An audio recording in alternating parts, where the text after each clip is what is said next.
el esposo que tiene su esposa al lado. Dios bendiga a todos y a todas. En el nombre de Jesucristo, esta noche vamos a estar ministrando acerca del tema, la necesidad de conocer a Dios. La necesidad de conocer a Dios. La necesidad de conocer a Dios. Para ellos vamos a estar ubicándonos en el capítulo 3 del primer libro de Daniel. Capítulo 3, primer libro de Daniel.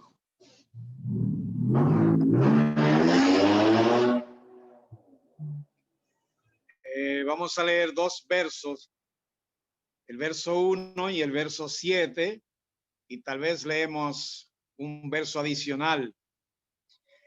Así que espero que todos estén conectados en el capítulo 3 del primer libro de Samuel. Dos versos, primeramente el 1 y luego el 7. Y leemos en el nombre de Jesucristo. El joven Samuel ministraba a Jehová en presencia de Elí. Repito, el joven Samuel ministraba a Jehová en presencia de Elí. Elí era como decir el pastor de Samuel en aquel tiempo. Él era un sacerdote, pero yo pongo como ejemplo. Era como el pastor de Samuel en aquel tiempo. Samuel se estaba formando en Dios a través del sacerdote, del líder Elí. Y sigue diciendo el verso 1, y la palabra de Jehová escaseaba en aquellos días.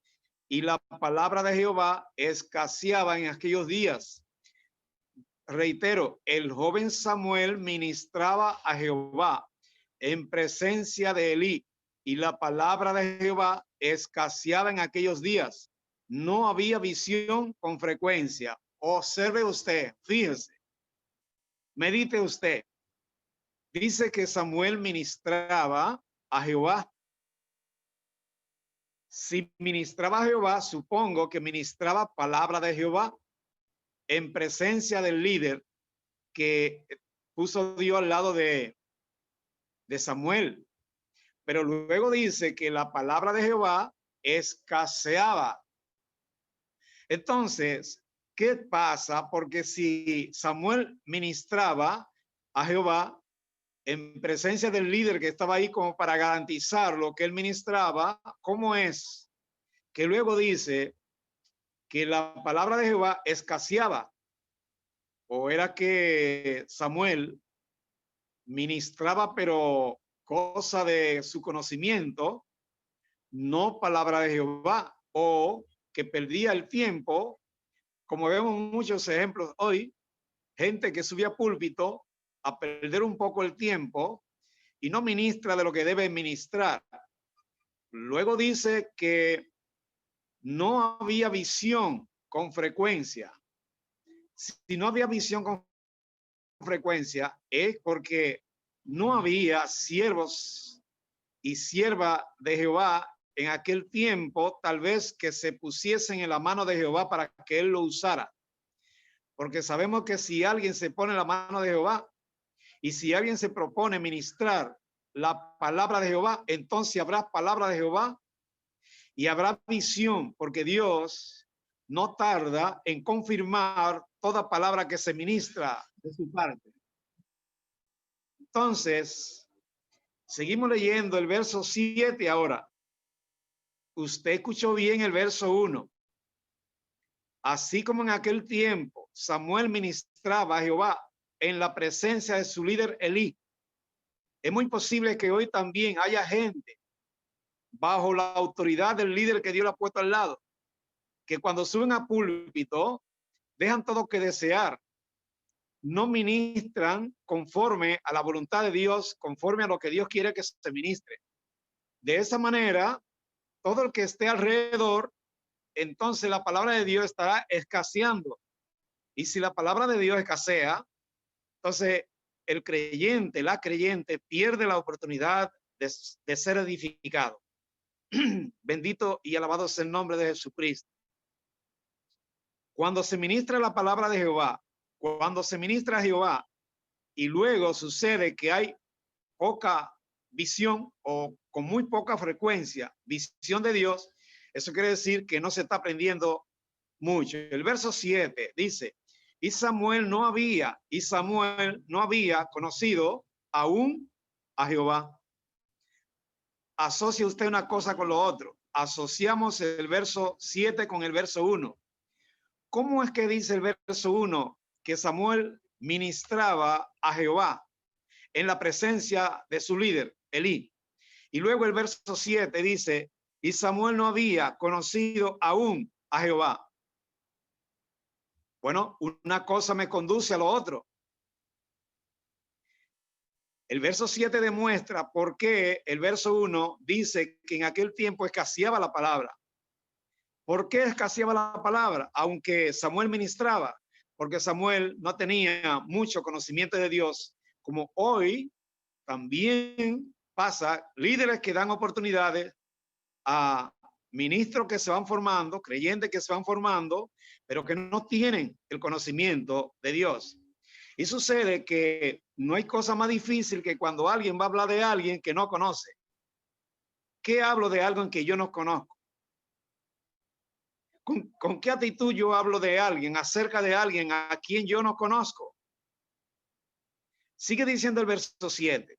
Y Samuel no había conocido aún a Jehová, ni la palabra de Jehová le había sido revelada.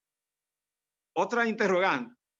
¿Cómo es posible que un predicador predique de la esencia de Jehová si no le ha sido revelada la palabra? Bueno, posiblemente hoy esté pasando algo parecido a eso, porque alguien a quien no le ha sido revelada la palabra no tendría mucha cosa que decir. También de alguien que no conoce, no ha conocido al Dios a quien le ministra, no tendría mucha cosa que decir. Si usted busca la primera carta de Juan, no la busque ahora, es un ejemplo. Usted va a encontrar en el primer de los versos de esa carta que Juan da testimonio de que él no solo escuchó a Jesucristo, sino que lo vio con sus propios ojos, así lo dice. Qué diferente cuando el apóstol Juan se apresta a predicar acerca de Jesucristo y que él pueda decir, yo no solo lo oí con mis oídos físicos, sino que lo vi con mis propios ojos. Entonces, muchos de nosotros hoy deberíamos esforzarnos y dirigirnos hacia el conocimiento de Jesucristo, hacia obtener, alcanzar el conocimiento de Jesucristo. No solo alcanzar la información, quién es Jesucristo, sino a conocerlo a él, alcanzar una experiencia vívida con él. Y eso nos hará diferente a nosotros. No, yo repito el verso 7, y Samuel no había conocido aún a Jehová, ni la palabra de Jehová le había sido revelada. Entonces, si leo el verso 4, ¿qué me demuestra eso que yo he dicho de Samuel? Bueno, escucha el verso 4. Dice, Jehová llamó a Samuel y él, Samuel, respondió, heme aquí. Y después que dijo, heme aquí, entendiendo que se dirigía a Jehová, entonces se dirige donde su líder, Elí. O no entendía quién le hablaba, la primera parte, heme aquí, o él hacía lo que el líder le orientaba y no se movía en relación a la orientación que venía del mismo Dios. Repito verso 4.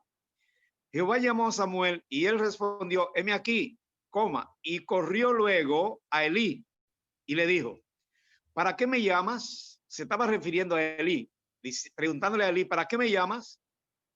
Y Elí le respondió, le dijo, no te he llamado, vuelve y acuéstate. Es decir, tenemos el caso de Samuel que es un creyente que se conforma con el conocimiento del líder, que se conforma con el conocimiento de su líder espiritual.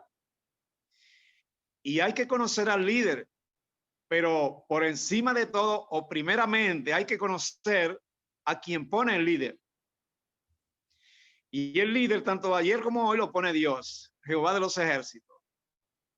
Entonces, de estos pasajes, de estos tres pasajes que he leído, surge la necesidad de que nosotros nos esforcemos hacia alcanzar a conocer a Jesucristo. ¿Qué habría que hacer para conocer a Jesucristo? Bueno, el apóstol Pablo nos da un consejo me parece que en la segunda carta de los Corintios, capítulo 5, verso 17, de modo que si alguno está en Cristo, nueva criatura es. De modo que si alguno está en Cristo, nueva criatura es. Y aquí las cosas viejas pasaron, todas son hechas nuevas. Si aplicamos tan solo ese verso, y Pablo en su ministerio, en la primera carta a los Corintios, refiriéndose al servicio que él ofrece a Dios, él dice, yo sirvo a mi Señor con temor y temblor. Sirvo a mi Señor con temor y temblor. ¿Por qué Pablo dice que sirve a Dios con temor y con temblor? Es que hay que tenerle temor y temblar cuando uno le sirve, le ministra a Dios. Creo que las dos cosas, como sugiere Pablo. Con temor porque Pablo ha conocido a alguien que él no quisiera que le faltara en ningún momento, porque lo asocia como el oxígeno para su vida física. La presencia de Dios para Pablo y para cada uno de nosotros debería ser como el oxígeno en la vida física, que Él sea el ente espiritual por excelencia en nuestra vida espiritual, Jesucristo. Entonces, ¿por qué con temor? ¿Por qué con temblor? Por temblor, porque Pablo conoció a Jesucristo, conoció a Dios y sabe lo que a Dios le agrada, lo que no le agrada. Nosotros todos hoy deberíamos tener el conocimiento de Jesucristo, tener el conocimiento del Padre por medio de Jesucristo para que nosotros sepamos qué cosa le agrada a Dios, qué cosa no le agrada a Dios. Porque es muy posible que nosotros nos encontremos en un momento determinado ministrando o hablando o comportándonos de alguna manera que a Dios no le agrada. Entonces, en el estudio pasado hablamos de que Dios hace la comparación de algunos de sus hijos, sus hijas, con el caballo. No seáis como el caballo, que hay que sujetarlo con freno. Decíamos que nosotros no debemos permitir llegar hasta el punto que Dios tenga que hacernos esa comparación para llamar la atención. Entonces Pablo dice que él sirve al Señor en medio del temor y del temblor. Es decir, él conoce el carácter del Padre y por eso tiembla cuando ministra delante de la presencia del Padre. Él conoce la profundidad del amor del Padre para con nosotros y por eso teme cuando tiene que ministrarle al Padre. Nosotros debemos ser igual. Libro de Job, capítulo 36, 2 versos. Libro de Job, 36, 5 y 6. Vamos a leer ahí para ver qué nos enseña. Y leemos en el nombre de Jesucristo. Dice Job, inspirado por el Espíritu, he aquí que Dios es grande, pero no desestima a nadie. He aquí que Dios es grande, pero no desestima a nadie. Debemos tener confianza en Dios, no miedo. confianza en Dios, no miedo, no temblor de miedo, sino temblor de que sabemos qué cosa no le agrada a Dios, y con tal de que nosotros no nos encontremos faltándole a nuestro Dios, entonces viene el temor y también puede venir el temblor. Cuando Jesús se encontraba la parte final de su ministerio, esto lo recoge el evangelista Lucas y también el escritor de la carta a los Hebreos. Jesús tenía bien pendiente que el primer hombre llamado Adán le falló a Dios. Entonces Jesús se aprestaba, tenía una actitud coherente, una actitud responsable, una actitud de fidelidad. No quería, entendiéndose él como el segundo hombre, fallarle también a Dios. De ahí que el escritor de la carta a los Hebreos, en el capítulo 5, 7, 8, dice que él gritó, suplicó, rogó, como un niño, expresa el salmista en el capítulo 22, en el capítulo 32. Como un niño gritó, pues no quería encontrarse en la situación de estar fallándole a quien tanto ama. Amó y ama a su Padre. Entonces, he aquí que Dios es grande, pero no desestima a nadie. Nadie recibe un boche de Dios. Nadie recibe un desaire de Dios. Nadie va a esperar que Dios le mire por encima del hombro. Nadie va a esperar que Dios les cruce por el lado y lo ignore, como muchas veces sucede hoy en muchos hombres y mujeres que le servimos al Señor. Dios dice, aunque, digo Job, aunque Dios es grande, pero él no desestima a nadie. Hoy encontramos dentro del liderazgo evangélico personas que se creen tan grande, tan grande, tan grande, más grande que Jehová, porque muchas veces brilla por la ausencia, la cortesía y el amor. Entonces, eso no debe a nosotros llevarnos ni a contender ni a hacer lo mismo que hace alguien. Mira por encima del hombro a alguien que no tiene la cortesía y le dirige el saludo. No, nosotros tenemos la esperanza y tenemos el amor de Dios. Si nosotros alcanzamos a conocer a Jesucristo, tener una experiencia vívida con Él, entonces nosotros no cometeremos esa situación que algunos hermanos y tal vez hermanas cometen en un momento determinado. Así que estamos ministrando acerca de la necesidad de conocer a Dios.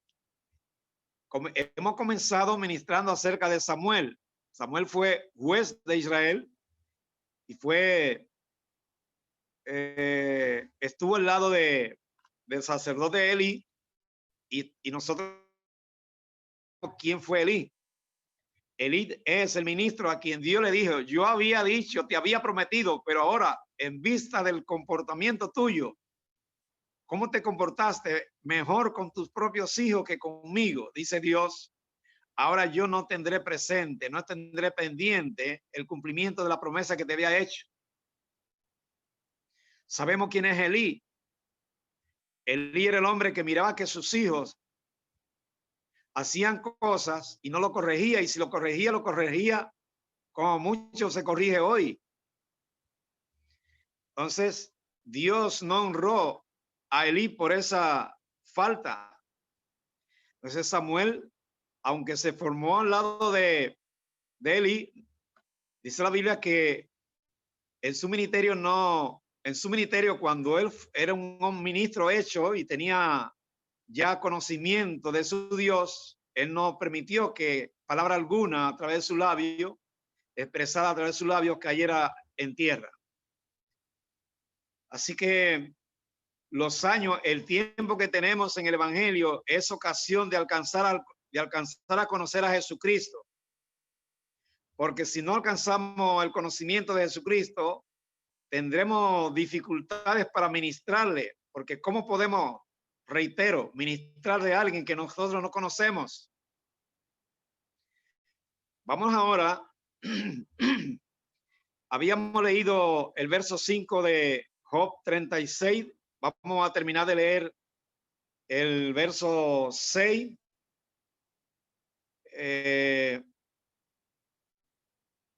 No otorgará vida al impío, pero a los afligidos dará su derecho. Dios no otorgará vida al impío. El impío es aquel que, teniendo algún conocimiento de la palabra, no tiene la voluntad de poner esa palabra o ese conocimiento que tiene por obra. Entonces es un creyente incompleto, un creyente que tiene por delante la tarea o la meta de alcanzar a conocer a Jesucristo. Porque si conocemos a Jesucristo, entonces estaríamos ministrándole con propiedad, estaríamos ministrándole acerca de sus características. Fíjense que dice en Mateo, San Mateo 11:27, todas las cosas me fueron entregadas por mi Padre, dice el Señor. Todas las cosas me fueron entregadas por mi Padre. Y nadie conoce al Hijo, sino el Padre. Toma ese dato ahí, esa información. Nadie conoce al Hijo, sino el Padre. Eso quiere decir que el Padre conoce a su Hijo. Por eso decía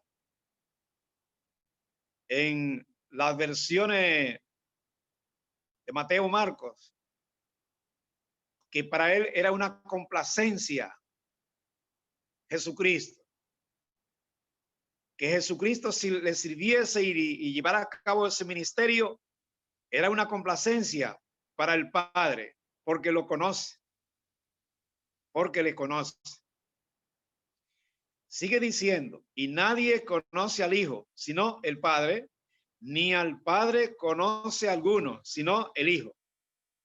Es decir, antes de nosotros venir al Evangelio, nos encontramos con esa disyuntiva, que nosotros ninguno conocíamos las personas divinas, ni al Padre ni al Hijo, ni tampoco al Espíritu Santo. Porque aquí la palabra dice bien claro, nadie conoce al Hijo sino el Padre, y nadie conoce al Padre, ni al Padre conoce a alguno sino el Hijo. Y luego, aparte del Padre y del Hijo, quien quiera conocer a Dios debe hacerlo por medio de Jesucristo. Espero que se haya entendido. Aún dentro de nosotros, lo que ya hemos hecho nuestra decisión por Jesucristo, nos faltaría algo. Digo faltaría porque solamente Dios sabe quién debe terminar de conocer a Dios. Ha comenzado a conocer informaciones acerca de Dios, pero tiene que tener una experiencia vívida con Jesucristo para poderle conocer. Porque Juan hablaba de las experiencias mientras anduvo en el ministerio de Jesús. De la misma manera, Pedro hablaba de la experiencia de cuando anduvo en el ministerio de Jesús. Así nosotros deberíamos tener una experiencia cuando nos tocase ministrar acerca de Jesús. ¿Y cómo nosotros podemos alcanzar a conocer a Jesucristo mediante una experiencia poderosa? Porque aquí dice que nadie conoce al Hijo sino el Padre, y nadie conoce al Padre sino el Hijo. Ellos dos se conocen. Pero nos falta a nosotros, que somos hermanos en Cristo, conocer al Padre. Somos hermanos de Cristo y nos corresponde conocer al Padre. Pues permitiéndole a Jesucristo que entre en nuestro ser mediante el uso o puesta por obra de su palabra, de su evangelio. De modo que si alguno está en Cristo, nueva criatura es, las cosas viejas pasaron, he aquí todas esas cosas viejas son hechas nuevas. Si antes, cuando era inconverso, tenía y ponía en práctica algún valor del mundo, ahora ese valor del mundo yo lo enfoco desde el punto de vista de Cristo. Y entonces tengo un valor diferente, un valor cristiano. En el momento en que todos los valores que aprendí en el mundo, yo lo asuma desde el punto de vista cristiano, entonces mi vida cambiará, mi vida cambiará.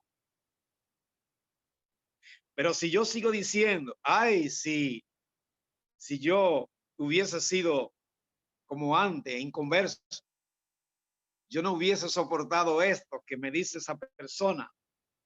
Entonces no habría necesidad de que un creyente coja prestado y no pague. De un creyente que a esta altura esté intercambiando impresiones y opiniones con personas del mundo como si fuese del mundo.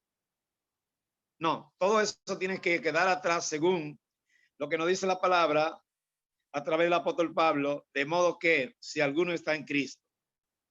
Entonces en Mateo 27 yo decía, todas las cosas me fueron entregadas por mi Padre y nadie conoce al Hijo sino el Padre, ni al Padre conoce a alguno sino el Hijo y aquel.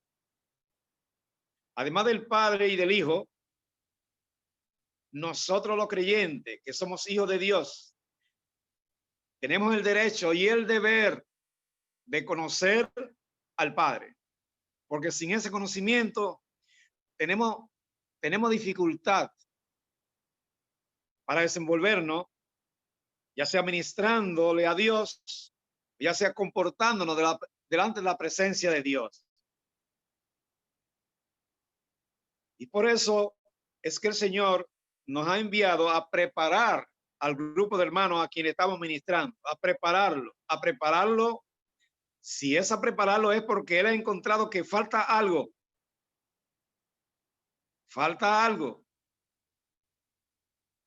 Entonces, cuando enviamos la información, el mandato, la orden de que hay que arrepentirse de nuevo para tener un nuevo comienzo, para tener una nueva actitud, un nuevo carácter, perdonar y ser perdonado, etcétera, es porque él entiende que eso es lo que hay que hacer.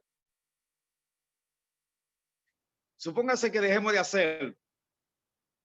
Quien nos manda a hacerlo es precisamente lo que la Biblia llama la puerta. ¿Podré entrar por la puerta y engañar al que me da una orden sabiendo que no la cumplí? Él dice, no os burléis, Dios no puede ser, no os engañéis, Dios no puede ser burlado. Lo que uno siembra, eso cosecha. Si tuve la oportunidad de hacer algo que debía hacer y termino no haciéndolo por una razón o por la otra, entonces encontraríamos tropiezo. Entonces, a nosotros nos corresponde, porque ya sabemos que el Padre conoce al Hijo y que el Hijo conoce al Padre. Entonces, nosotros que somos hijos, debemos también, como Jesús, hijo, conocer al Padre para saber qué cosa le agrada al Padre, qué cosa no le agrada. Entonces, dice el verso 29, y es una de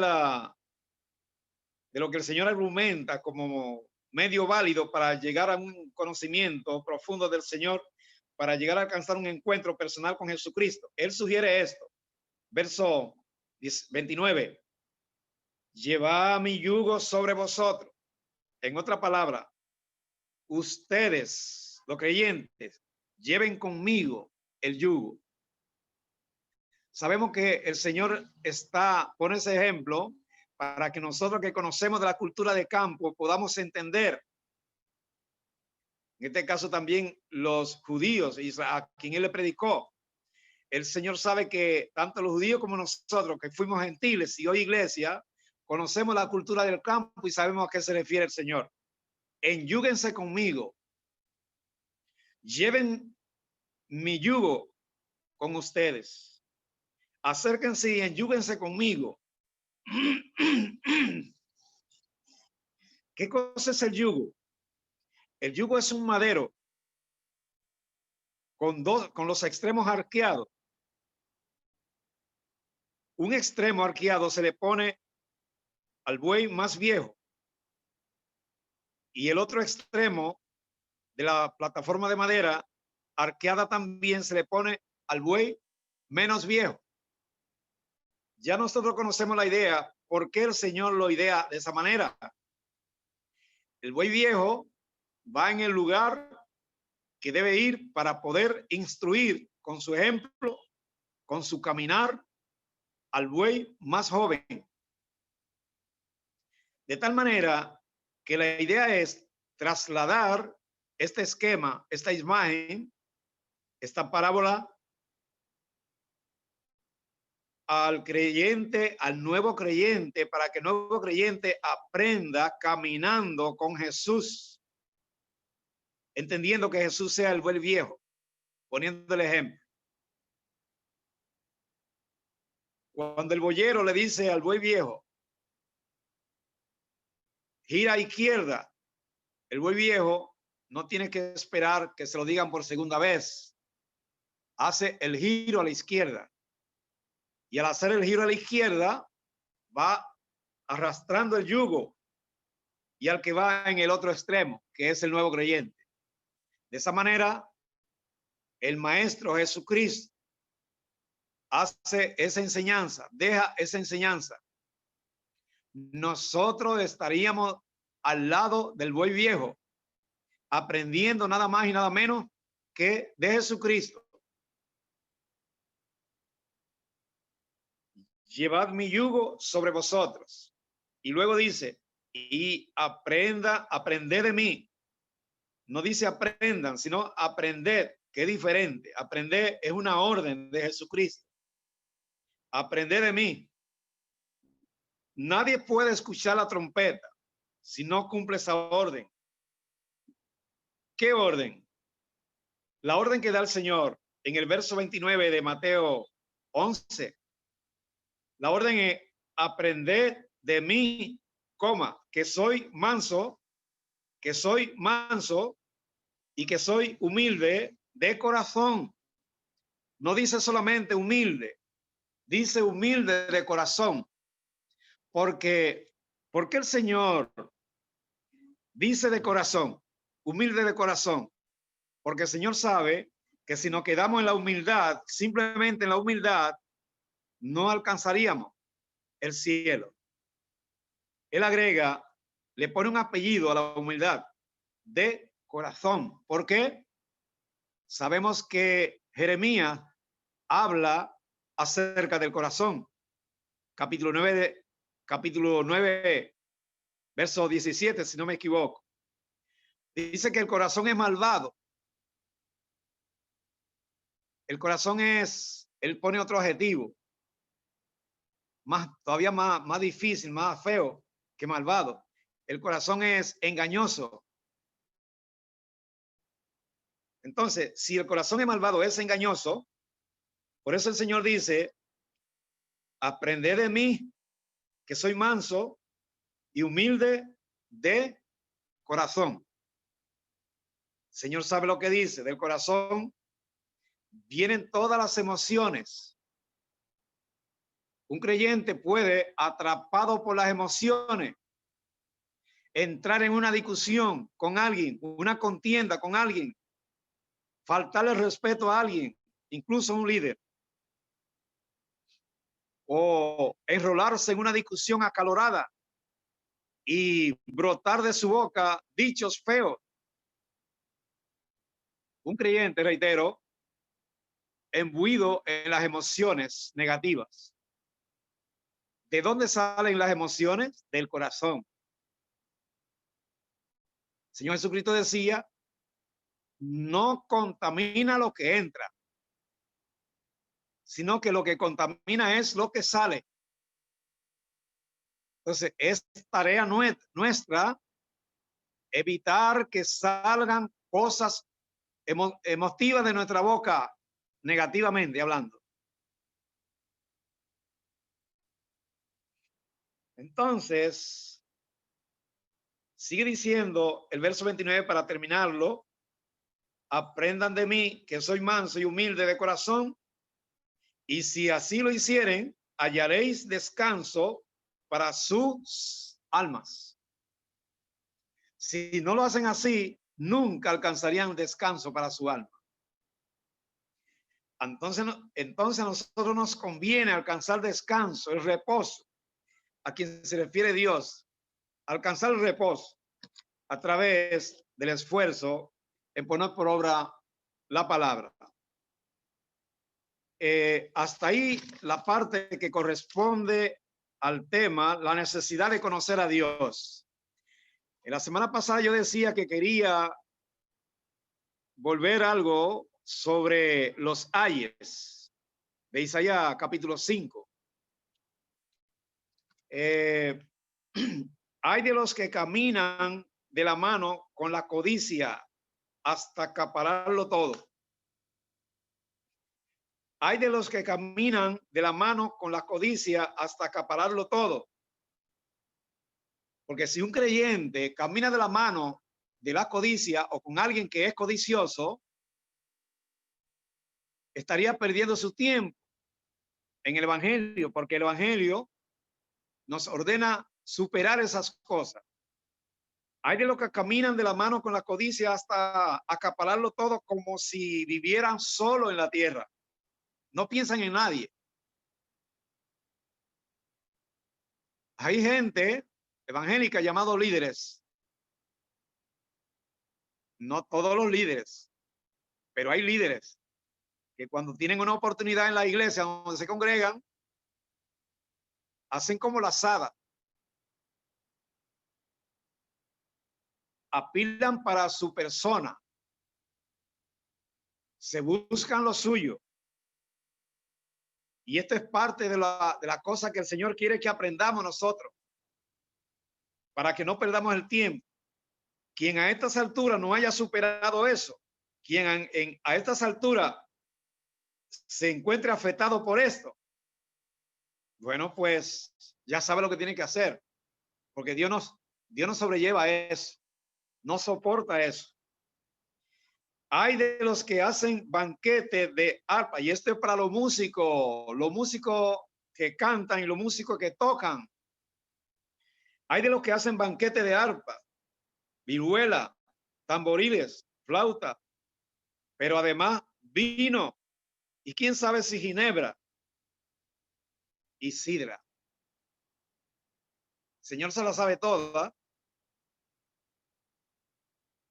porque después del servicio, si la cofradía de músicos y cantores, después del servicio, salen por ahí a hacer una bacanada, un banquete, usando los instrumentos mismos que usan para ministrarle a Dios, están equivocados.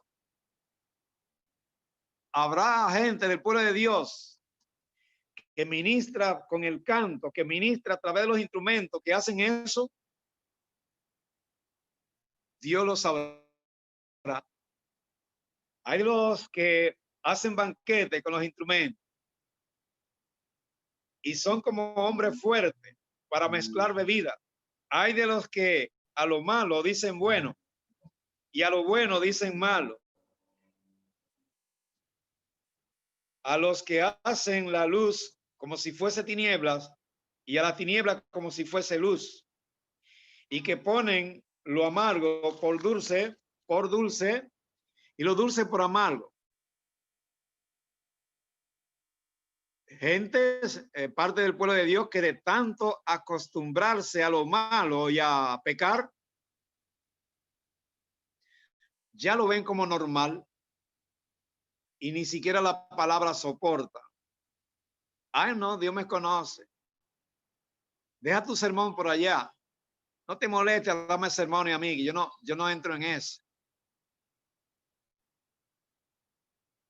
Ustedes son tóxicos, no me intoxiquen con sus consejos.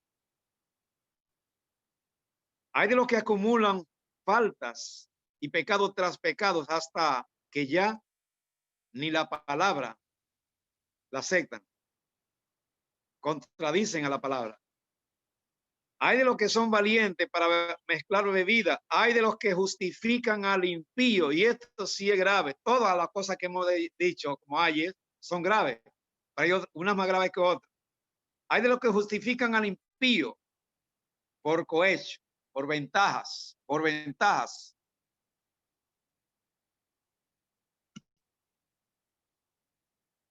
Creyentes que fildean a determinadas personas que se acercan a la iglesia porque andan con un buen vehículo, trajeado, perfumado, tiene negocio. Me gustaría yo presentárselo al líder para ganarme esa conquista, para ser amigo. Algo se me pega, algo se me pegará. Hay de los que justifican al impío por soborno, por ventajas, y al justo quitan su justicia. Habiendo hermanos justos que pueden ocupar un cargo, no, vamos a darle el cargo a fulano, porque se me pega algo a través de fulano. Me puede salir algo con fulano. Pues mire que no, eso se hace aquí, pero allá arriba no. Eso se llama buscarse lo suyo. A los que así actúan, dice la palabra, son como lengua de fuego que consumirá el rastrojo y la llama que devora la paja. Así su raíz se pudrirá y su flor se desvanecerá como polvo. Por desechar la ley y o la palabra, y a quien la predica por desecharlo. O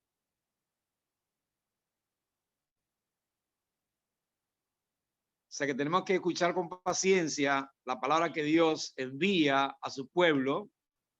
Nunca permitir que el enemigo le señale al instrumento que Dios usa para dar la palabra.